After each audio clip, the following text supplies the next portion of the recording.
يلعبها الى صالح الشيخ، الشيخ يلعبها الى ايضا هو بدر المطوع، الى عامر بحتوش، الى بدر المطوع، يلعب له كره عرضيه وبالراس الله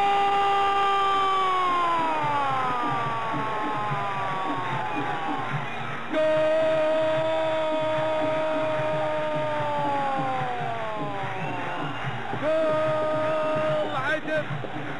عجب يسجل بالراس يسجل في الدقيقة 29 من زمن شوط المباراة، الثاني يسجل بالقدم ما يسجل بالراس يسجل بالعرضية يسجل كرة جول. شوف الجول على يمين حارس المرمى فواز الدوسري، فواز الدوسري رأسية وعرضية من بدر المطوع يرسلها على رأس أحمد عجب، أحمد عجب جول لعجب في